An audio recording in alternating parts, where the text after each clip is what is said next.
Buenos días, doctor Saninovi, ¿cómo está? Hola, buenos días, Marcelo, a vos y a todos los televidentes. Bueno, Marcos, nuevamente nos ponemos en contacto contigo porque estamos transitando esta meseta peligrosa, alta de contagios, lamentablemente, no meseta de bajo contagio. Caseros entró dentro del decreto provincial de zona de riesgo. Ha habido reuniones con intendentes y presidentes comunales, con el gobernador, con los ministros, en función de las restricciones, pero vemos que están creciendo mucho los casos por la 92, tanto en Arteaga, San José, hay muchos casos. Chañar está manejando un promedio hasta ahora manejable, pero bueno, sabemos que Casilda está muy preocupante y otras comunidades. Quisiera un informe de situación, Marcos, sobre cómo está hoy el departamento de Caseros, al menos la parte en la cual tenés la jurisdicción, para saber cómo está evolucionando esto. Bueno, claramente, como vos decís, Marcelo, estamos en un momento crítico porque ha habido un incremento muy importante de casos y uno se circunscribe a no mucho tiempo, a mediados de marzo, a la situación que estamos viviendo actualmente. Es una situación totalmente diferente, donde estamos con una casi totalidad de camas en terapia intensiva de Casilda completa. Ayer teníamos disponible solo una cama de terapia intensiva para todo el departamento y bueno, el incremento de casos que se observa en la localidad de Casilda se repite y replica en cada una de las localidades del departamento Caseros. Hemos tenido en un momento, bueno, Chabás con muchos casos, luego en este momento Arteaga y San José. Vigán también tuvo un brote al inicio de la segunda ola que, bueno, al momento se pudo controlar. Pero bueno, esto se va repitiendo, como te decía, en cada una de las localidades con muchos casos activos.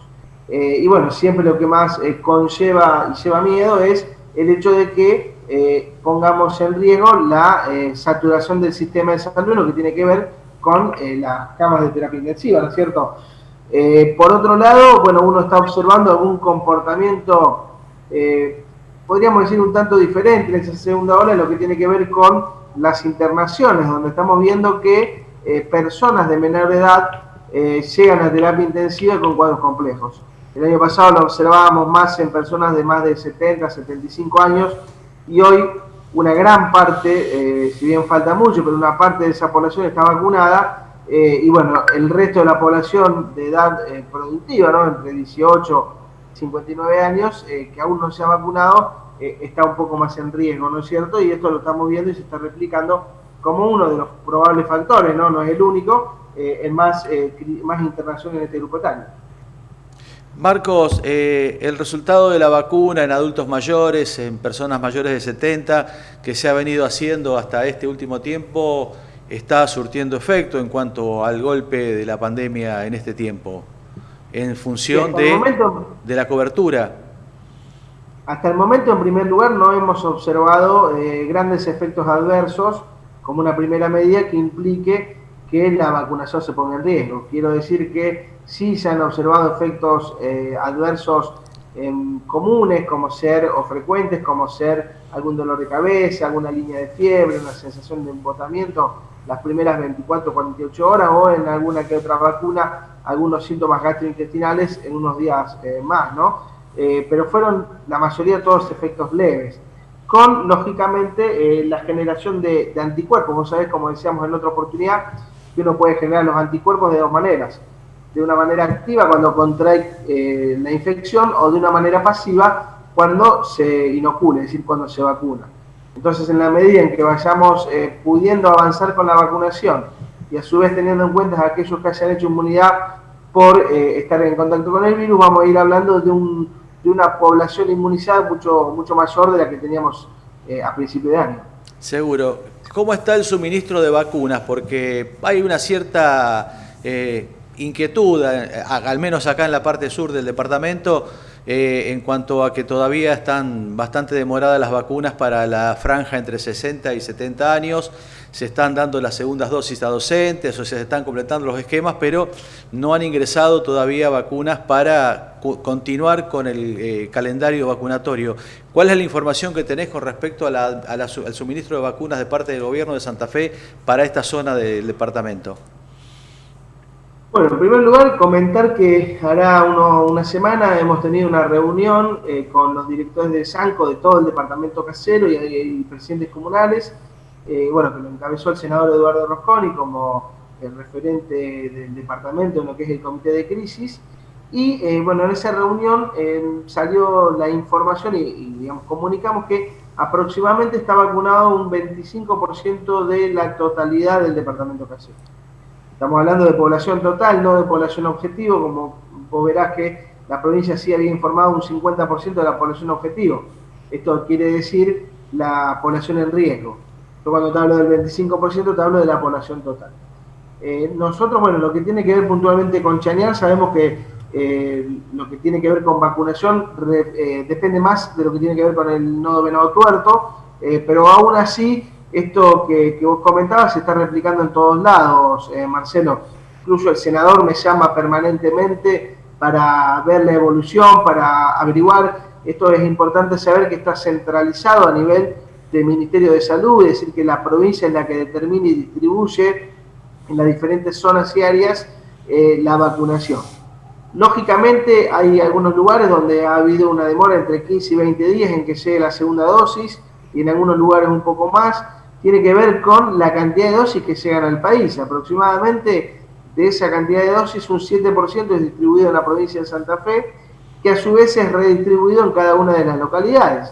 Entonces esto hace que cuando nosotros escuchamos, por ejemplo, que para fin de mayo aproximadamente va a llegar unas 4 millones de vacunas AstraZeneca al país, bueno, un 7% de esas llegarán a nuestra provincia y luego se irán redistribuyendo. Es entendible, lógicamente, la ansiedad, el malestar, pero la realidad es que no hay dosis porque el mundo requiere esta vacuna, Marcelo. Es decir, que no es solo nuestro departamento o nuestro país, sino que todo el mundo está con esta necesidad de vacunarse y por supuesto que en la medida en que se van gestionando y consiguiendo vacunas, rápidamente se van distribuyendo y llegando a cada una de las localidades. Seguro, sí, sí. Uno se entra en una etapa de ansiedad en función de la situación que se está viviendo, del adelantamiento con respecto a lo que fue el año pasado, de los contagios, de las camas, de la información que van llegando a través de los medios sobre la saturación del sistema, y entonces se pone, creo que el común de la gente está preocupado y en la necesidad de poder acceder a esa vacuna, al menos como una respuesta más, una barrera más contra el contagio de esta pandemia que se adelantó mucho en esta segunda ola en nuestro país, ¿no? Y es totalmente entendible, Marcelo. Aquí nadie dice que no tengan razón, incluso aún así, cuando hablamos con cuerpos de bomberos y con otros sectores que hablan de que realmente son sectores esenciales y que la requieren, lógicamente uno, y en conjunto con el Senado, estamos trabajando en esos pedidos para que se puedan tener en cuenta estos sectores que son los que están expuestos muchas veces, al igual que el personal de salud. Pero te quiero decir que, digamos, el objetivo de la provincia es vacunar lo más rápido posible a la mayor cantidad de gente. Pero bueno, se va haciendo en función de la disponibilidad de vacunas que se va teniendo. Marcos, ¿notás vos la posibilidad de que en un corto tiempo, no sé, no puedo poner días, haya un descenso de contagios, o vamos a estar manteniendo esta curva ascendente por un tiempo todavía? Más allá que estamos entrando en el frío y se pueden mezclar los síntomas entre resfriados comunes y COVID, porque ahora vamos a entrar también en esa etapa, ¿no? Problemas pulmonales, bronquitis y siempre todo se asocia a que pueda ser COVID, ¿verdad? Sí, vos decías algo antes de lo precoz de la ola en este año, ¿no? El año pasado recordarás que estaba todo cerrado. Exacto. Entonces uno empezó a observar casos allá por fines de julio, prácticamente, donde luego apareció una gran cantidad de casos que empezó a replicarse en todo el departamento. Hoy por hoy, si bien hay restricciones, hay otro movimiento diferente a lo que era la primera ola, por lo tanto, es lógico que sea más temprana la aparición de los casos. Es muy difícil determinar si estamos o no en un pico y esto va a empezar a bajar. Nosotros estamos todavía en otoño y nos falta enfrentar el invierno. Por lo tanto, si uno ve en las perspectivas de lo que tiene que ver con esto que vos decías, del incremento de casos en la época invernal, a uno le preocupa la situación, lógicamente, porque vemos que puede haber una mayor cantidad de casos. Por lo tanto, lo que uno apela también aquí es a, como autoridad, informar, prevenir y trabajar en conjunto y como población, rápidamente cuando uno tiene una sintomatología o sabe que fue contacto estrecho de algún caso positivo, comunicarlo a las autoridades locales para poder empezar con un diagnóstico precoz y un aislamiento precoz.